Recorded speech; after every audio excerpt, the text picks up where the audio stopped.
Good morning, everyone, and happy Saturday. My name is Callie, and this is another weekend of clarinets, cats, and coffee. In today's video, I am going to give you guys a few tips for troubleshooting throat tone intonation problems, in particular, flat throat tones. Now, I know it's totally weird to think that there are some folks out there whose throat tones go flat instead of sharp, but it's true. I mean, we're all taught from a very young age that clarinet throat tones are naturally very sharp. And if you don't know what throat tones are, I will show you that really quick. So, throat tones on the clarinet are the notes G, A flat, G sharp, A, and B flat. So, all of these really nasty sounding notes right there at the top of the clarinet.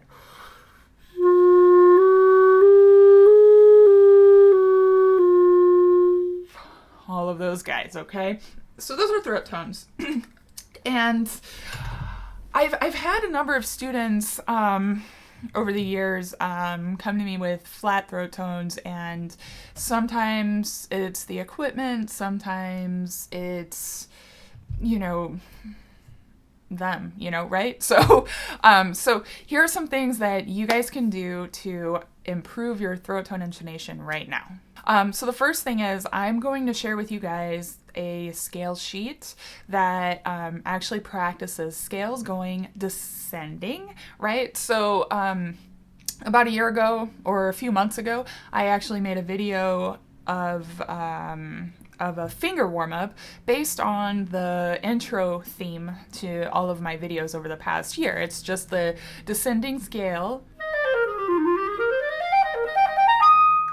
And if you slow it way down, it actually ends up being a really great warm-up for listening to intonation, right? And we typically practice scales going up, and that's really great, practicing them starting going up and then coming back down. But a lot of times I think issues arise in the throat tone range when we actually go down and hit them from the clarion register coming down from the break. And so I'm sharing this with you guys just because I think it's a really good one to practice descending before ascending, right? So you guys can do what you like, but I think it's a helpful one.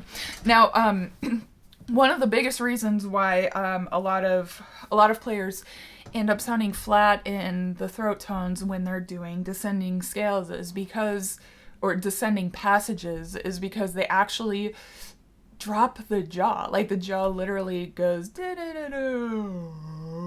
right as they go down from over their break, right? And so that is one thing that is really, really hard to really diagnose if you don't have somebody watching you. So maybe ask your teacher or ask a friend to watch you closely. Another thing you can do is actually record yourself, just like stick a camera right there and record yourself playing. We shouldn't have any movement of the jaw when we play, no extra movement of the throat or the tongue or anything. And so if you take a critical eye and actually watch yourself or have somebody watch you, you could actually learn a lot, right? So if you keep your jaw stable and steady while you play, you'll be less likely to go flat in the throat tones. Now, if you're like, well, Callie, I'm not moving my jaw, I'm not dropping my jaw while I do this, I'd like you to also think about what you're doing with your tongue on the inside of your mouth. If you're actually lowering the tongue or pulling it back in your mouth, that's going to slow down the air. And if you slow down the air, your pitch is going to go flat. So if you're opening the oral cavity on the inside more than is necessary, then you're going to go flat. And I'm a firm believer of keeping the tongue position as similar throughout all of the registers of the clarinet as possible. And so I was taught to keep my tongue high in the mouth and close to the front so the air could be super focused and get a really clean, clear, projected sound. Now, there are many ways to play the clarinet, but that's what I was taught. And I think it's a really, really good method because all you have to do is focus on one thing, and that is keep your jaw still and keep your tongue in the same position all the time. And so I would recommend thinking about what your mouth is doing on the inside while you play these scales coming down.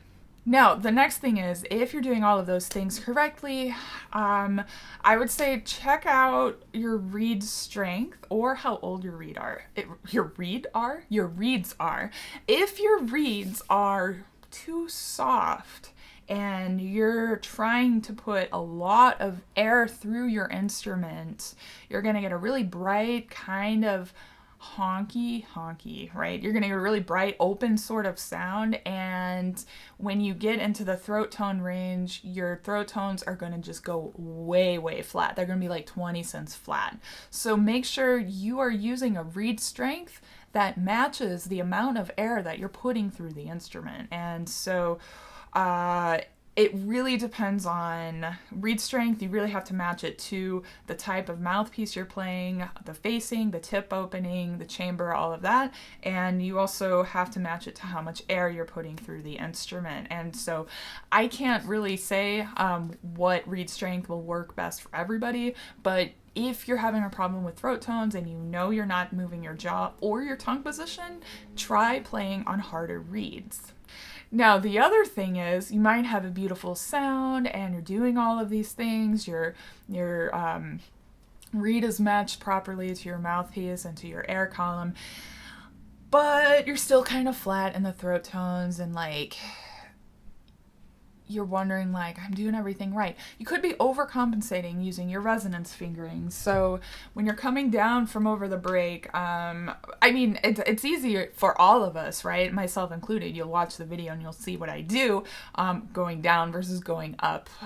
But when you're coming down from over the break, it's a lot easier to leave a few fingers down for stability, and for most of us, it actually lowers the pitch of the throat tones so they don't sound super sharp. And if your instrument is a little bit older, or some instruments are just naturally a little bit closer to in tune on those throat tones, then you don't really need to compensate that much by having a whole bunch of resonance fingerings down. So the resonance fingerings are adding a combination of lower fingers to help your throat tones resonate a little bit better, and also to lower the pitch if you happen to be sharp. But some of us aren't. My old clarinet, I didn't have to use resonance fingerings at all on open G because it was always perfectly in tune. But all of the higher throat tones were a little bit sharp, so I had to use resonance fingerings for that. So try not to overcompensate on your resonance fingerings and lower the pitch too much. Likewise, you might also be one of those people who trained yourself so well to keep your fingers close to the keys that your fingers are just always too close to the keys. And that's not just an issue that you'll hear in your throat tones going flat. You'll hear actually a lot of your upper fingerings, like even high register, low register, middle register, whatever. If your fingers are just too close to the keys, your pitch is going to go down and it's going to be flat. And I hear, anyway, I can get on a bunch of tangents, but I hear it the most, it's the most obvious in throat tones and in the upper clarion register if you're not actually lifting your fingers up off of the keys. So be careful of that. Just make sure that you're giving your tone holes enough space to get the sound out and you're not actually muffling the pitch and the tone and everything, right? So, so the last couple of tips are really just overcompensating for a habit that's actually really good for you to have. So those are all my tips. Now I'm gonna go ahead and play through these inverse scales, as I like to call them, for you guys, and I'll do them slowly. And I've got a tuner sitting there right in front of me, and I'm kind of watching it go up and down. And I notice a few tendencies that I have as well, but it's really helpful if you guys do this with a tuner and also listen. So I'll play this for you, and I hope you guys enjoy.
right, guys. That felt really good. I almost never do descending scales and like that, and I noticed some weird tension things that was kind of building up, and some weird tendencies of my own that I think I'm gonna go ahead and work on this week. So let me know how this goes for you guys. If you have if you have any additional tips for improving the pitch of your throat tones, please leave them in the comments below. There are hundreds of exercises, lots and lots of things you can do to improve your tone. So yeah, let me know what you guys do and what you guys think. Thank you all so much for watching. I hope you have a great weekend and a good rest of your week. And as always, happy practicing.